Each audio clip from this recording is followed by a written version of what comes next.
पशु होते हैं ना, पशु के जो अगले पैर होते हैं, अगले पैर के अंदर एक रस्सी बांधी जाती है। कभी बार आपने ऊँट के अंदर देखी होगी, तो ऊँट का जो अगला पैर होता है, कभी बार भैंस के देखी होगी। तो जो भैंस बदमाश होती हैं, जो पशु ज़्यादा भागते हैं, तो क्या करते हैं, उनके आगे के दोनों पैर बांध देते हैं और दोनों पैर बांध के इतना सा गैप रखते हैं ताकि वो इतना ही चल सकता है। जैसे औरत साड़ी में चलती है ना, तो कोई औरत को साड़ी में भागने के लिए कहे तो वो भाग नहीं सकती है, क्योंकि उसका गैप इतना ही होता है। और जे उसको घाघरे में भागने का कहे, हाँ, तो गाँव में ऐसी होती है, औरतें फिर क्या करती है, जब घाघरे में भागती है तो घाघरे को ऊंचा लेकर उसकी धोती बांधती है। क्या बांधती है? हाँ, धोती बांध कर वो फिर पुरुषों को भी पीछे छोड़ती है भागने में। घाघरे में भाग सकती है महिला, साड़ी में कभी नहीं भाग सकती है। साड़ी में महिला के भी दावना लग जाता है। क्या लग जाता है? दावना। यानी कि कुल मिलाकर जो पशु होते हैं, पशुओं का जो अगले पैर होते हैं, उन पैरों को जो जिस रस्सी से बांधा जाता है उसे दावना कहते हैं। मारवाड़ी भाषा में कहावत हो है, कोई आदमी धीरे चलता है ना, कोई आदमी धीरे चलता है तो यहाँ जो बुजुर्ग लोग होते हैं कहते हैं कि इतना धीरे धीरे क्यों चल रहा है, कहीं पग में दावना लागोड़ा था रे। तो पग में दावना लागोड़ा, इसका मतलब क्या है? यानी कि आगे वाले पैर तेरे किसी रस्सी से बांध रखे क्या?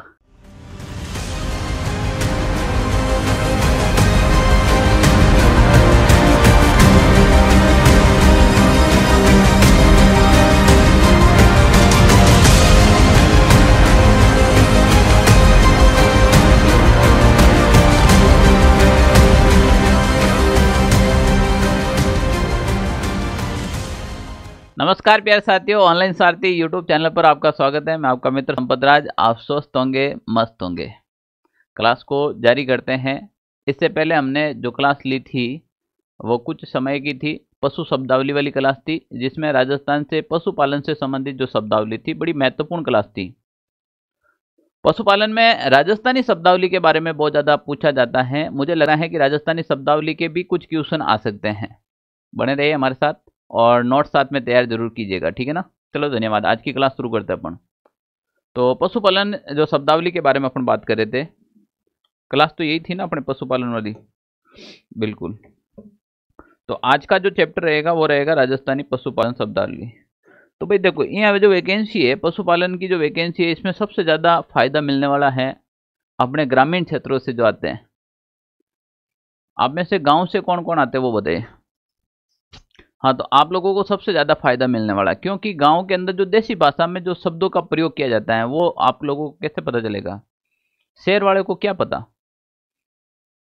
एक बार RS प्री के अंदर एक क्वेश्चन आया था। क्वेश्चन ये था कि सूढ़ किसे कहते हैं। कितना प्यारा क्वेश्चन था, RS प्री के अंदर आ रखा था ये कि सूढ़ किसे कहते हैं।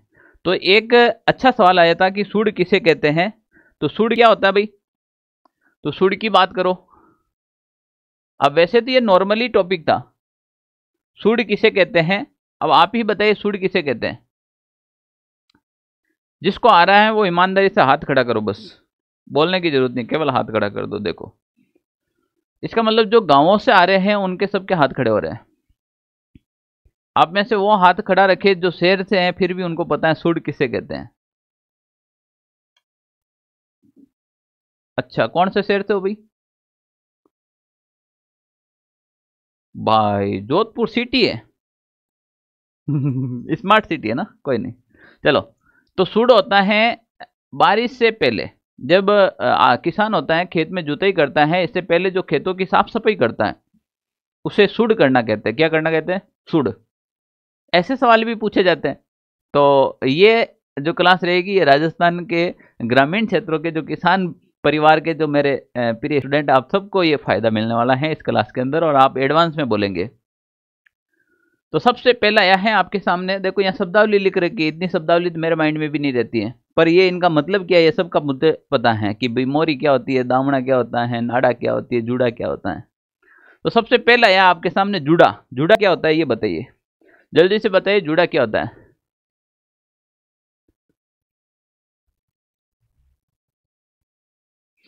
आपने गांवों में जो खेती है वो बैलों से खेती करते हुए देखा होगा।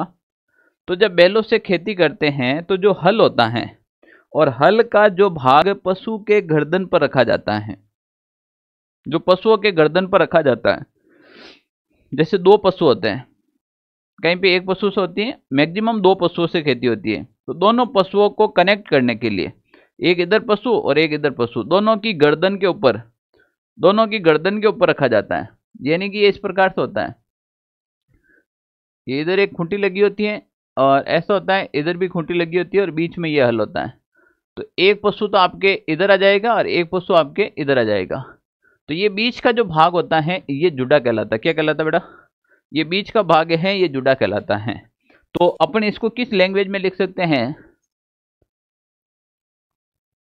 तो मैं लिखूं खेती के लिए, किसके लिए भाई? खेती के लिए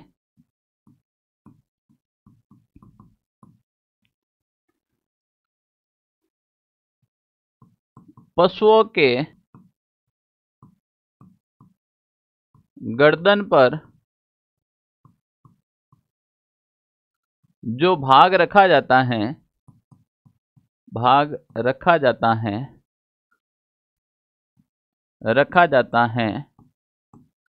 उसे जुड़ा कहा जाता है। ओके, चलो। नाड़ा, नैण, नूणिया क्या होता है भाई? सुना है कभी? नाड़ा क्या होता है, नैण क्या होता है, नूणिया क्या होता है?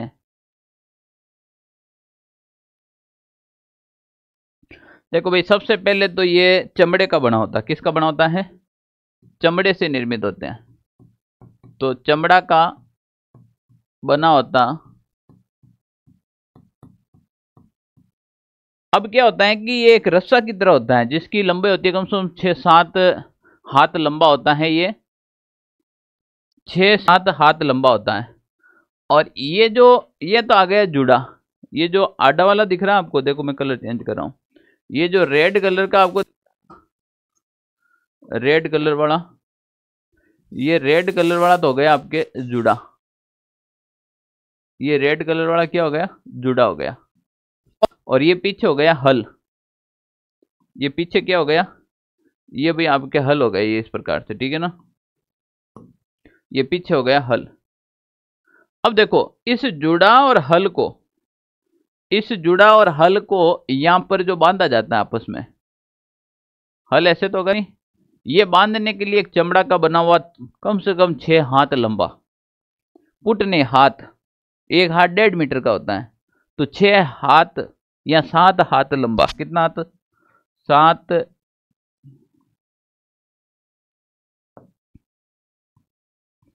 7 हाथ लंबा रस्सा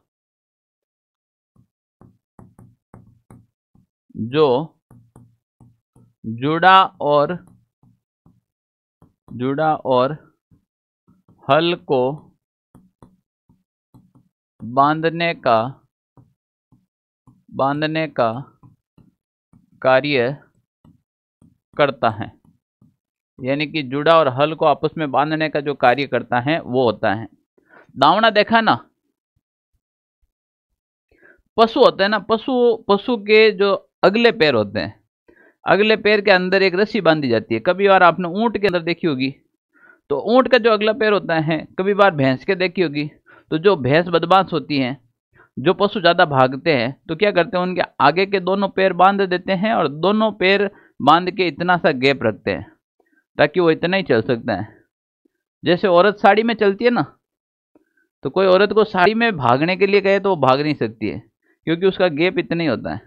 और जे उसको घाघरे में भागने का कहे, हाँ, तो गाँव में ऐसी होती है, औरतें फिर क्या करती है, जब घाघरे में भागती है तो घाघरे को ऊंचा लेकर उसकी धोती बांधती है। क्या बांधती है? हाँ, धोती बांध कर वो फिर पुरुषों को भी पीछे छोड़ती है भागने में।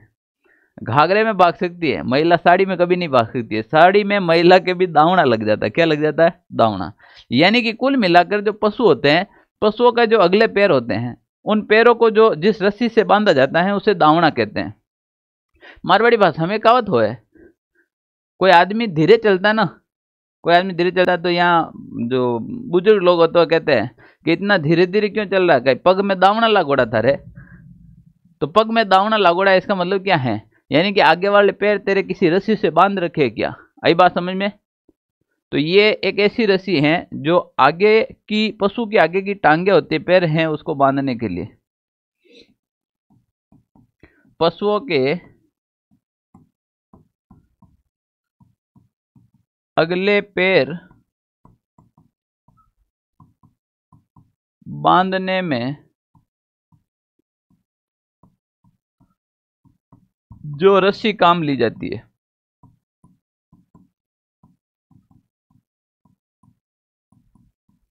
जो रस्सी काम ली जाती है उसे क्या कहते हैं भाई? दावना कहते हैं। क्या कहते हैं? दावना। अब बताओ मोरी क्या होती है? हाँ बिल्कुल, यही तो गांवों का फायदा है ना फिर। अब शहर वालों को क्या पता मोरी क्या होती है? अरे बोरी नहीं पागल, मोरी। मोरी ये होती है, कम से कम 7-8 फीट लंबी एक रस्सी लेनी पड़ती है, और रस्सी लेकर जो भी गाय और बैल का जो मुंह होता है, जैसे मान लीजिए ये कोई गाय और बैल का जो मुंह है, तो इसको यहाँ पर, यहाँ जो मुंह होता है, इस मुंह में बांधने वाली, इस मुंह के अंदर ऐसे बांधने वाली एक डोरी के समान होती है, उसे क्या कहते हैं भाई? मोरी कहते हैं। ठीक है ना। फिर ये जाकर वापस इधर गर्दन से आती है और फिर ये डोरी होती है। तो ये जो मुंह के अंदर ऐसे बांधी जाती है पशुओं के, ये क्या कहलाती है? मोरी कहलाती है। पशु के मुंह पर बांधी जाने वाली जो रस्सी होती है उसे क्या कहते हैं? मोरी। ठीक है ना।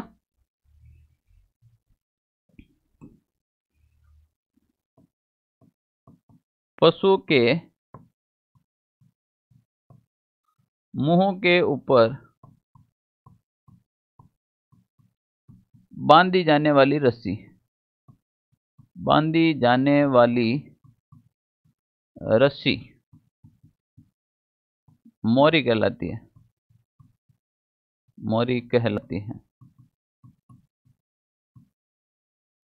मोरी कहलाती है। ठीक है ना। चलो नेक्स्ट देखो, नाथ क्या होता है, ब्लेचा क्या होता है, नूंजड़ा क्या होता है, सिंदरा क्या होता है, बाढ़ क्या होता है, सब पढ़ेंगे अपन। ठीक है ना। कड़प फोन क्यों चला रहा क्लास में? इधर ला।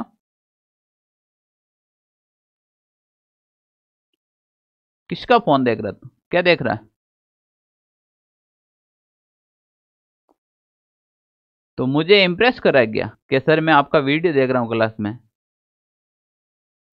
अरे तो वो वीडियो देखने के लिए शाम पड़ी है ना तेरे पास, अभी तो जो मैं पढ़ा रहा हूँ वो देखेगा ना। एक तो तुम लोगों को क्या कि कोई वीडियो आता है तो नोटिफिकेशन आ जाता है। अब वो मैंने रात को शूट करके डाला कि भाई पशु परिचर की एग्जाम डेट आ गई और तैयारी कैसे करें। हाँ तो वो तो अब टेक्निकल टीम डाल देगी, अभी तो मैं थोड़ी डाला, क्लास में था तो टेक्निकल टीम डालती है।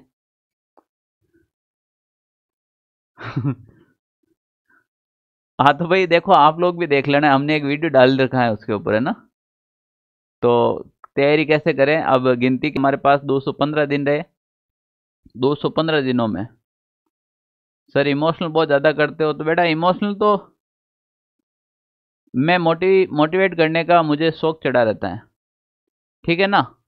इसलिए करता हूँ कि कल तुम क्या है कि नौकरी लगने के बाद तुम्हारे घर वालों के तो पैसे देंगे नहीं, सब लाके मुझे देंगे आप, है ना। इसीलिए अरे ज़िंदगी बन जाएगी तुम लोगों की। कमीनों पढ़ लो।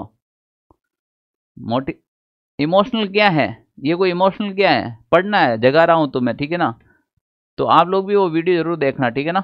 बहुत अच्छा वीडियो है। और 215 दिन ही मानो, 18 है पर 215 दिन जैसे मैंने बताया उस रणनीति से आप तैयारी करो। मैं कहता हूँ सीट निकल जाएगी, बस दूसरी बात मैं नहीं कहूँगा, सीट निकल जाएगी। ठीक है ना। तो बिल्कुल सही है, ऐसा कुछ भी नहीं है, मैं भी आपको बता देता हूँ। ठीक है ना। चलो अब देखो भाई, एक शब्द आया है आपके सामने, नाथ। नाथ क्या होती है? गांव में एक कहावत सुनिए आपने, कोई किसी में से पैसे मांगता है तो कहता है कि पैसा क्या कौन दे, नाक में नथेल डालने पैसा निकाल दूं। नाक में नथेल डालना, नाक में नथेल डालने का मतलब होता है कि कोई भी जो सांड होता है, बैल होता है, या कोई पशु होता है, बड़ा से बड़ा पशु हो, उसको कंट्रोल करने के लिए उसके नाक में नथ डाल दी जाती है। और वो नथेल होती हैं वो बड़े से बड़े पशु को कंट्रोल कर देती है। ठीक है ना। तो देखो पशुओं के ऊपर यानी कि जो नाथ होती हैं वो आपके जो बैल को नियंत्रित करने के लिए नाक में पहनी जाती है ना। तो ऐसे लिख लो, बैल को नियंत्रित करने के लिए, बैल को नियंत्रण करने के लिए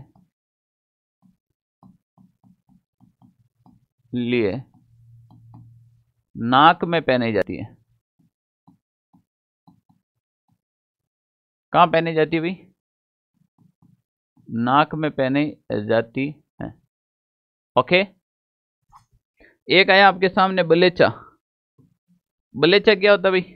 देखो बलेचा क्या होता है? बलेचा क्या होता है? बलेचा एक रस्सा होता है, ठीक है ना।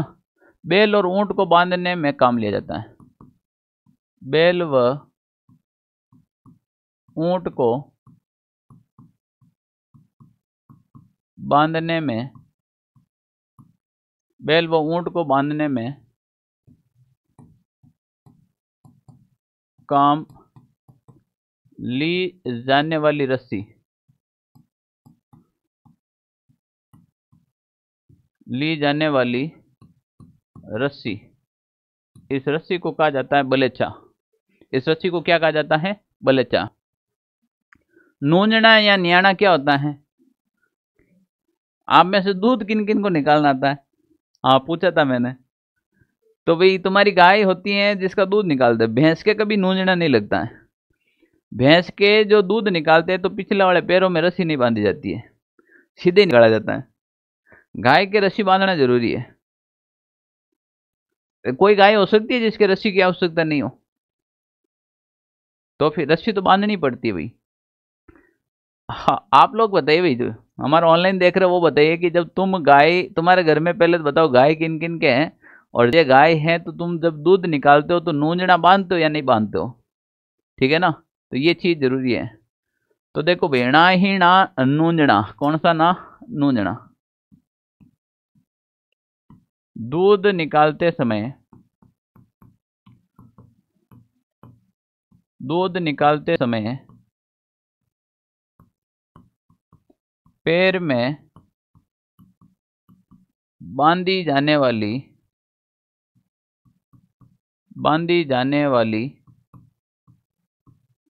रस्सी, दूध निकालते समय पैर में बांधी जाने वाली जो रस्सी होती है उसे क्या कहते हैं? नूंजना कहते हैं। क्या कहते हैं? नूंजना कहते हैं भाई। ठीक है ना। तो बढ़िया। यही तो आपके एग्जाम में सवाल वाला, और सवाल आते कैसे हैं?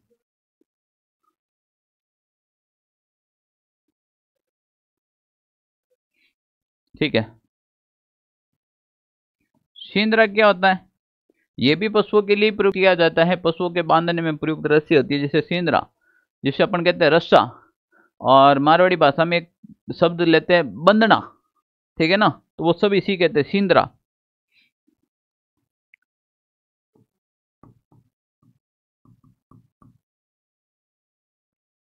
पशुओं को बांधने में, पशुओं को बांधने में प्रयुक्त रस्सी। ठीक है ना। बाढ़ क्या होती है भाई? बाढ़ होती है जैसे पशु होते हैं ना, पशुओं को कहीं खेत में जाने के लिए रोकने के लिए, कोई फसल को बर्बाद करने से रोकने के लिए बीच में क्या की जाती है? बाढ़। ठीक है। तो देखो पशुओं को खेत में जाने से रोकने व फसल की सुरक्षा के लिए, फसल की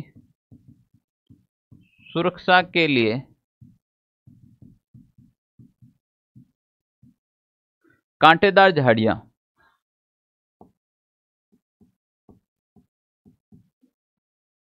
कांटेदार झाड़ियों से बनाई गई दीवार, बनाई गई दीवार वो आपके क्या कहलाएगी? बाढ़। क्या कहलाएगी भाई? बाढ़। ठीक है ना? ओके, तो अभी तक नहीं लिखा? साथ साथ में तो लिख रहे हो, एक एक लाइन ही तो लिख रहे हो। जल्दी लिखो, छापो जल्दी, 2 मिनट में छाप लो।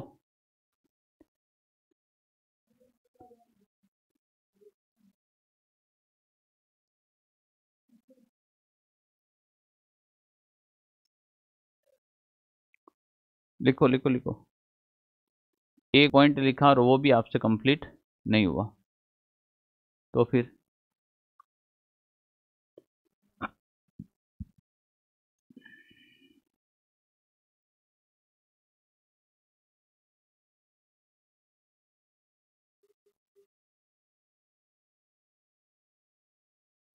छाप लो, जल्दी से छाप लो।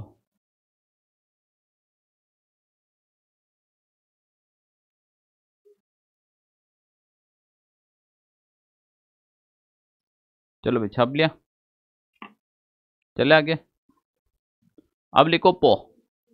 पो क्या होती है? पो अपन गांव में कहते हैं ना, पानी भरने की पो। तो पो क्या होती है? देखो भाई, कोई भी कुआं होता है और कुएं के बाहर अगर कोई पशुओं के पानी पीने के लिए कोई बड़ा सा हौज बनाया जाता है, हाँ, उसे पो कहते हैं। उसे क्या कहते हैं? पो। तो देखो, कुएं के बाहर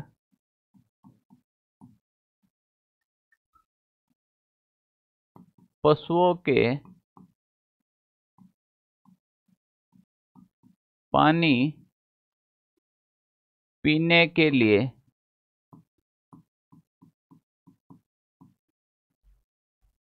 बनाया गया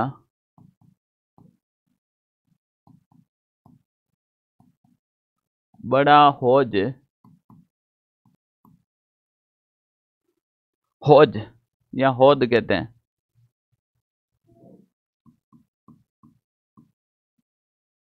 छोटे हौज को खेली कहते हैं। क्या कहते हैं बेटा? खेली कहते हैं।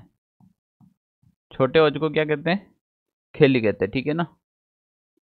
चलो भाई, बताओ छिक्की क्या होती है? छिक्की क्या होती है? बिल्कुल, छिक्की क्या होती है? तो देखो, छिक्की होती है भाई आपके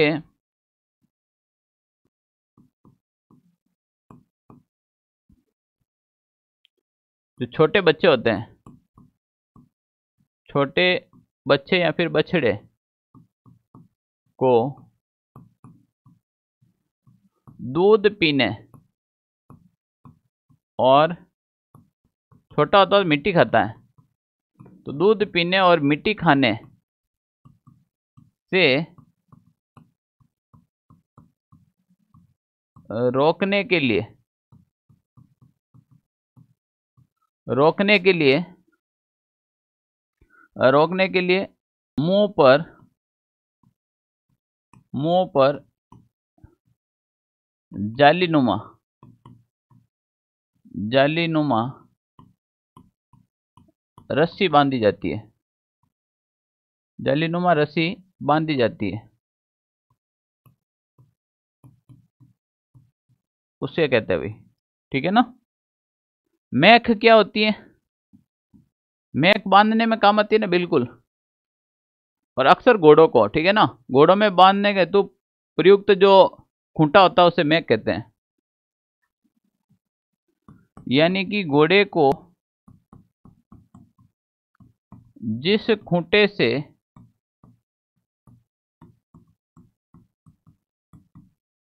बांधा जाता उसे मैक कहते हैं।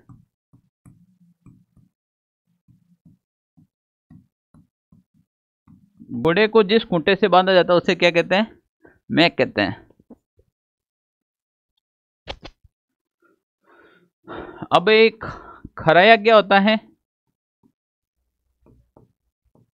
खराया होता है भाई चने का बना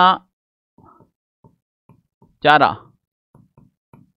चना का बना चारा, जो चने होते हैं ना, चने निकालने के बाद जो उसकी कुटी होती है, चने का बना चारा,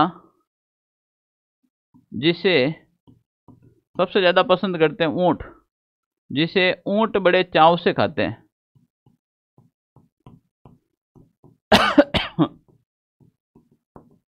बड़े चाव से खाते हैं, ठीक है ना। तो उसे क्या कहेंगे भाई? खरया कहेंगे। क्या कहेंगे? खरया। एक आ जाएगी सगड़। क्या होती है? आपने कोई ऐसी गाड़ी देखी है जो रथ के समान होती है? किसके समान होती है? रथ के समान।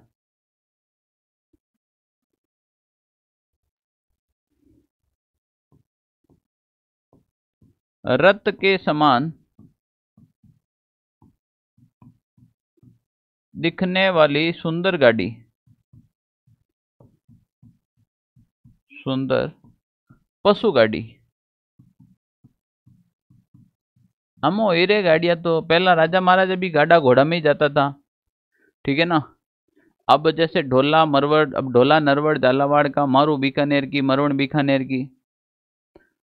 अब वो कोई झालावाड़ से बारात लेकर बीकानेर आएगा तो 1-2 महीने से तो पहुंचते, 1-2 महीने वहीं रुकते और फिर वापस जाते हैं।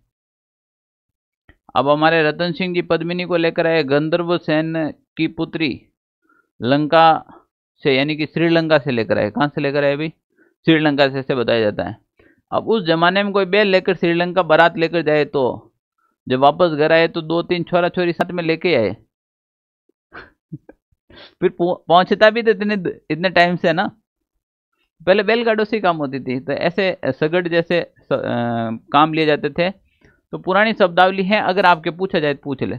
छापो जल्दी छापो, फिर अभी बोलेंगे अभी तक लिखा नहीं। छाप लो जल्दी, ठीक है ना, जल्दी छापो, बिल्कुल।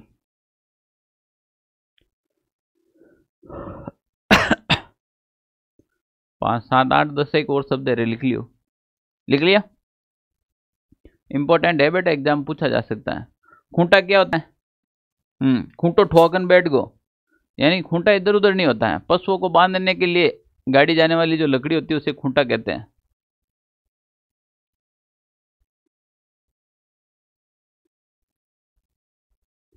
ठीक है ना। लिख लो। पशुओं को बांधने के लिए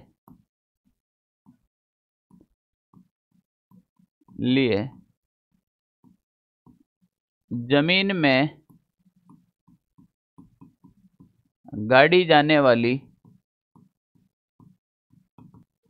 लकड़ी, हाँ, इसको कहते हैं खूंटा।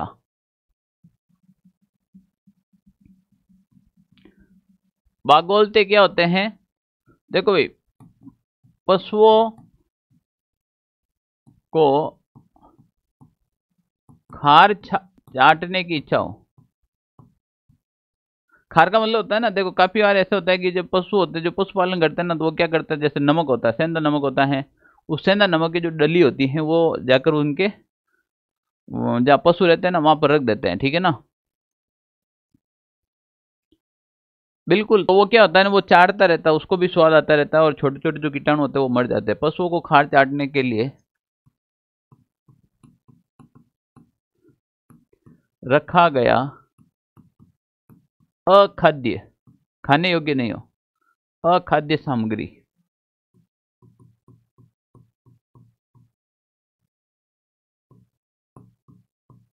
अखाद्य सामग्री को लोम क्या होता है? बिल्कुल, खेजड़ी पेड़ की सूखी पत्तियों को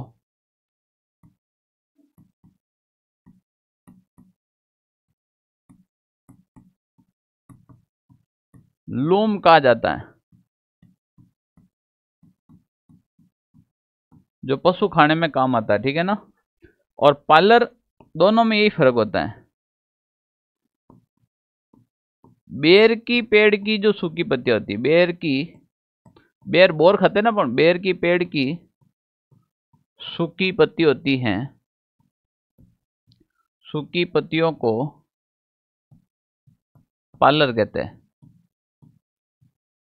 क्या कहते हैं भाई? पालर। गिरबान क्या कहता है? इंपॉर्टेंट है। गिरबान ऊंट के नाक में पहने जाने वाली लकड़ी की कील, या फिर मैं ऐसे इंपॉर्टेंट लगा के लिख सकता हूं इसको, ऊंट के नाक में, ऊंट के नाक में लकड़ी का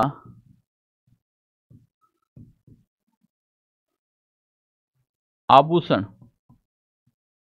कील मत लिखो, आभूषण। ऊंट के नाक में जो लकड़ी का आभूषण होता है ना, दोनों तरफ ऐसे डाल के और उसको से कंट्रोल भी करते हैं, तो वो जो आभूषण होता है वो क्या कहलाता है? आपके गिरबान कहलाता। क्या कहलाता है भाई? गिरबान। बिल्कुल गिरबान इंपॉर्टेंट है। गिरबान तो बहुत बार पूछा गया और फिर पूछा भी जा सकता है, अभी भी मैं कह देता हूँ, ठीक है ना, क्योंकि ऊंट जैसे आपके राज्य पशु है ना, तो इस प्रकार से भी पूछा जाता है, ठीक है ना। हाँ बिल्कुल पूछा जा सकता है। जैसे गोरबद क्या होता है? ऊंट के बच्चे को टोडिया कहता है। पिलान क्या होता है? ठीक है ना। तो अभी आएगा आपके आगे, देखो गोरबंद क्या होता है। तो गोरबंद क्या होता है? ऊंट के गले का आभूषण। ऊंट के जो गले का आभूषण होता है उसे क्या कहते हैं? गोरबंद। टोडिया क्या होता है? ऊंट के छोटे बच्चे को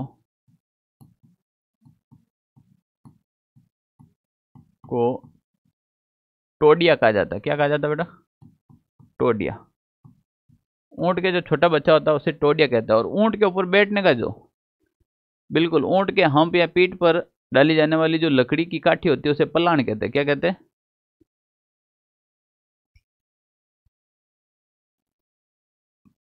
ऊंट की पीठ पर,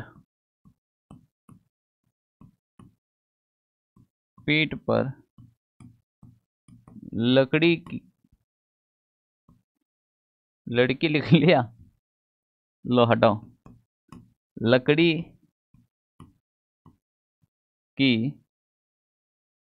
लकड़ी की क्या कह सकते हैं? वो जो आसन होता है ना, जो जिसके दोनों तरफ होते हैं, हाँ काठी, लकड़ी की काठी, लकड़ी की काठी को क्या कहते हैं भाई? पिलान कहते हैं। और जीण होता है ना, जीण होता है जैसे घोड़े के ऊपर, घोड़े के ऊपर तो लकड़ी नहीं रखी जाती है, घोड़े के ऊपर कपड़े का, कपड़े का बैठने का जो आसन होता है उसे कहते हैं जीण। हाँ बताओ भाई, बटेवड़ा या प्रामड़ा, बटेवड़ा या प्रामड़ा क्या होता है? बटवेड़ा होता है ना, होली के अवसर पर एक माला पहनी जाती है होलिका के ऊपर, उसे बटवेड़ा कहा जाता है। क्या कहा जाता है? बटवेड़ा। कभी देखा आपने? थेपड़ी, उपले, कांडे, हाँ तो वो होते हैं ना, उन सबको संग्रहण करने के लिए, उन सबको संग्रहण करने के लिए, यानी इकट्ठा करके रखते हैं ना ऐसे झूपड़ी नुमा, इकट्ठा करने के लिए गोबर से लीप कर तैयार किया जाता है। थेपड़ी, उपले को संग्रहित करने के लिए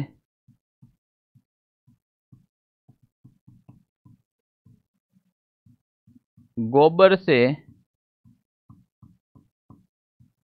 लिपा पोती कर तैयार किया जाता है। छाप लो, जल्दी से छापो, ठीक है ना। दो चार शब्द और हैं, अपन लिख लेते हैं, ठीक है ना। लिख लिया? छाना या फिर छाणी क्या होता है? छाना या फिर छाणी क्या होता है? सूखा हुआ गोबर का। छाने से तो मारवाड़ में संदेश लिया जाता है।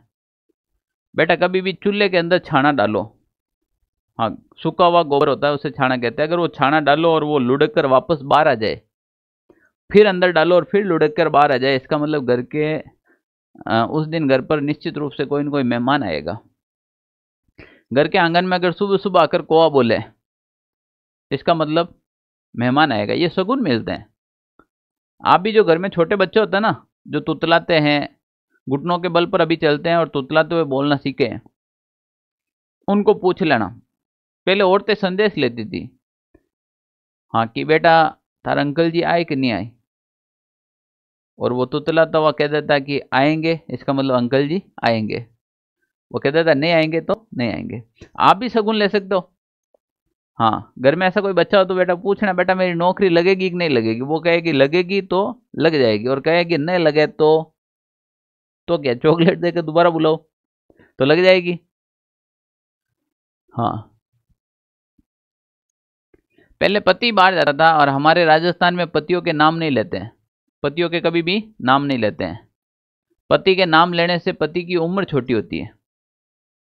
आज के देख लो, पति की उम्र 60-65 साल होती है, पहले 100 साल के पति होते। औरतें पति का नाम नहीं लेते। कभी अपनी दादी को पूछना दादाजी का क्या नाम है, तो शर्मा जाएगी, आय हाय नहीं लेगी वो। तो वो प्यार से पति को अलग अलग नामों से पुकारती, छेलसा, भंवरसा, बालम, साजन। आज भी गांवों में औरतें लड़ती है ना, तो पति के नाम से गाली देती है। ऐसे लड़ती हुई कहती है ना, थारो धनी मरे, थारो माटी मरे। तो धनी और माटी किसके प्राइवेसी है? पति के। किसके हैं? पति के। हाँ तो ऐसे इन नामों पे बहुत से लोकगीत भी बने फिर राजस्थान के अंदर। पूजन दो मन गण गोर भंवरसा, तो भंवरसा का मतलब पति देव। बिल्कुल, जब पति बाहर जाता था कमाने के लिए तो औरत गीत गाती थी, परदेसा मत जाओ भंवरसा, कुण मारो लाड लडासी। तो पति के मारो नाम मांगी लाल, ये भंवरसा कौन है भाई? तो भंवरसा का मतलब होता है कि प्यार से कहा जाता है। तो पूजन दो मन गण गोर भंवरसा, और परदेसा मत जाओ भंवरसा, कुण मारो लाड लडासी। तो ये राजस्थान के कितने प्यारे शब्द हैं, ठीक है ना। अब आजकल की औरतें में तो राय नहीं, पति को पता ही नहीं चलता भाई बहन है या पति पत्नी है या दोस्त है, ठीक है ना। किसी का पति का नाम राकेश है तो वो ऐसे ही कहेगी, ए राकेश पानी पिलाना। कौन कौन है भाई राकेश यहाँ? हाँ तो देख लो भाई। छाना क्या होता है? छाना यानी कि छाना होता है सूखा गोबर जो ईंधन के रूप में काम लिया जाता है, ठीक है ना। लिख दूं मैं यहाँ पर, सूखा गोबर। सूखा गोबर जो सूखा गोबर जो ईंधन के रूप में, जलाने के रूप में, जलाने में काम लिया जाता है, लिया जाता है। गांव में आज भी होता है।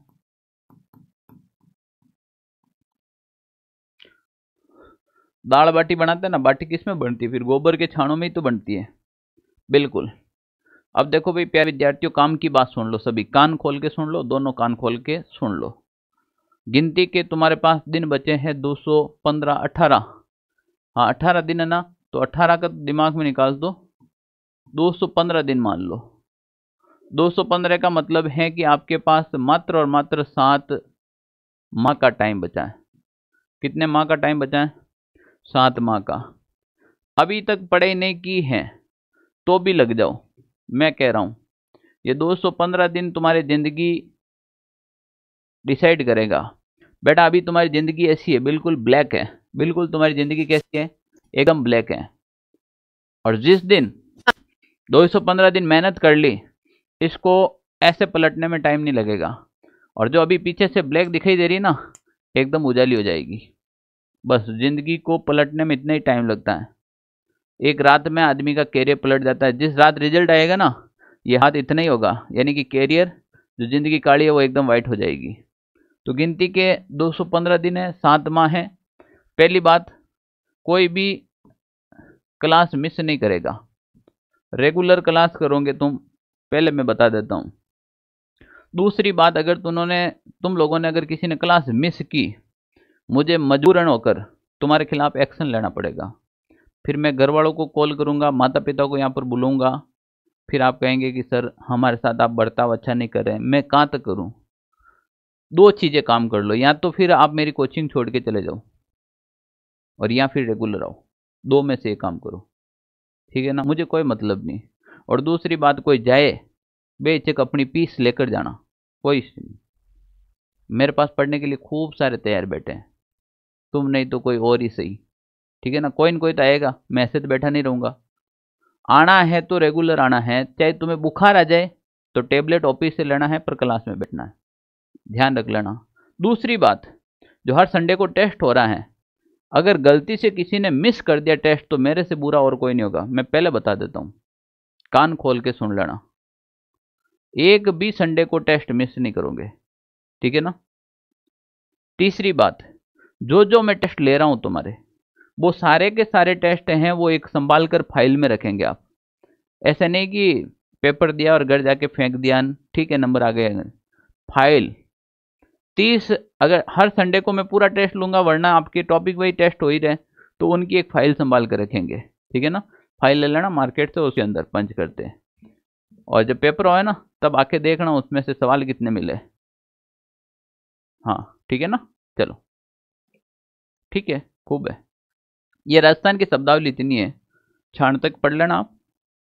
हाँ तो ये क्षण तक कंप्लीट हो जाएगा आपका, ठीक है ना।